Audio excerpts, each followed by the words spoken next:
हनुमान जी बाल ब्रह्मचारी थे। उनका पुत्र मकरध्वज कैसे पैदा हुआ था, आइए जानते हैं इस कथा के माध्यम से। दोस्तों, भगवान श्री राम के परम भक्त हनुमान जी के बारे में हम सब ने कई कथाएं सुनी हैं। हनुमान जी अपने भक्तों के सभी कष्टों का नाश करते हैं और साथ ही सभी मनोकामनाएं भी पूर्ण करते हैं। भगवान श्री राम के भक्तों में सबसे ऊपर जिसका नाम है वो पवन पुत्र हनुमान है। महाबली हनुमान को बाल ब्रह्मचारी कहा जाता है।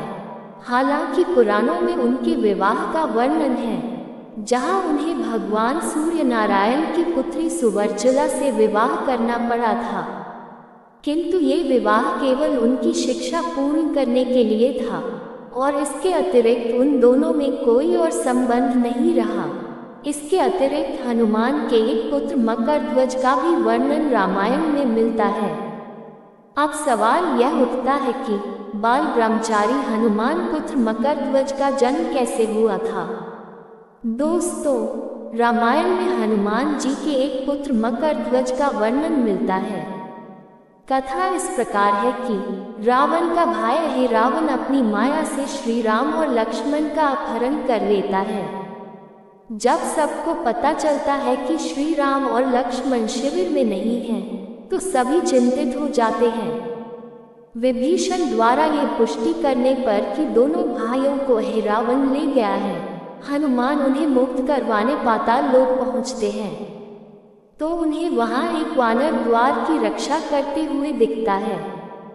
एक वानर को इस प्रकार अहिरावण के महल की रक्षा करता देख हनुमान आश्चर्यचकित रह जाते हैं। साथ ही उस युवा वानर को देखकर हनुमान के मन में अनायास उसके प्रति स्नेह की भावना जग जाती है। वे उसके पास जाते हैं और उसका परिचय पूछते हैं।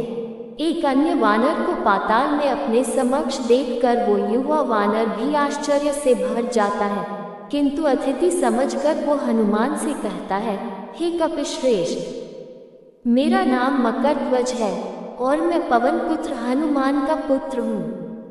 उसे इस प्रकार बोलते देखकर हनुमान कहते हैं, हे युवक, तुम वेशभूषा से ज्ञानी लगते हो, किंतु तुम्हें इस प्रकार असत्य वचन नहीं बोलना चाहिए। हनुमान तो बाल ब्रह्मचारी है, फिर तुम उनके पुत्र किस प्रकार हो सकते हो। इस पर मकरध्वज कहता है, हे ज्येष्ठ, मैं असत्य वचन नहीं कहता। मेरे पिताश्री को जब महाराज रावण ने लंका में बंदी बनाया तो उनकी पूंछ में आग लगा दी। उसी अग्नि से मेरे पिता हनुमान ने पूरी लंका को जला डाला। लंका नगरी के जलने के कारण उत्पन्न हुए ताप से हनुमान व्यथित हो गए और शीतलता के लिए समुद्र के जल में उतर गए। इतने श्रम को करने के कारण उनके शरीर से स्वेद गिरने लगा, जिसे उसी समुद्र में रहने वाली एक मकर ने निगल लिया। महापराक्रमी हनुमान के स्वेद को निगलने के कारण वो मकर गर्भवती हो गई। कुछ समय के पश्चात मेरे स्वामी अहिरावण ने शिकार कर उस मकर को पकड़ा और जब उसका उदर चीरा गया तो उसी से मेरी उत्पत्ति हुई। मकर के शरीर से उत्पन्न होने के कारण महाराज अहिरावण ने मेरा नाम मकरध्वज रखा। उसे इस प्रकार बोलते देखकर हनुमान ने कहा, तुम्हें अपने जन्म का रहस्य कैसे पता चला? अगर ये रहस्य तुम्हें अहिरावण ने बताया है तो इसकी सत्यता पर मुझे संदेह है, क्योंकि राक्षस इस प्रकार की कहानी बनाने में माहिर हैं। तब मकरध्वज ने कहा, कपिश्रेष्ठ, ये कथा मुझे अहिरावण ने नहीं अपितु स्वयं देवर्षि नारद ने सुनाई है। इस पर हनुमान ने कहा, अगर ये कथन देवर्षि का है तब तो ये निश्चय ही सत्य होगा। इस पर मकरध्वज ने कहा। तब हनुमान ने प्रसन्नता पूर्वक उसे अपना परिचय दिया। अपने पिता को अपने सामने देखकर मकरध्वज उनके चरणों में गिर पड़ा। हनुमान ने उसे अपने हृदय से लगाया और कहा कि अहिरावण उनके आराध्य श्री राम और उनके भाई लक्ष्मण को पाताल लोक लेकर आया है। उन दोनों को छुड़ाने के लिए पाताल लोक में जाना होगा। किंतु मकरध्वज उन्हें रोकते हुए कहता है, हे पिताश्री, मैं विवश हूँ। आप अंदर जाना चाहते हैं तो आपको मुझसे युद्ध करना होगा। और तब हनुमान को अपने पुत्र से युद्ध करना पड़ा। मकरध्वज निश्चय ही पराक्रमी था, किंतु हनुमान के बल का कौन पार पा सकता है।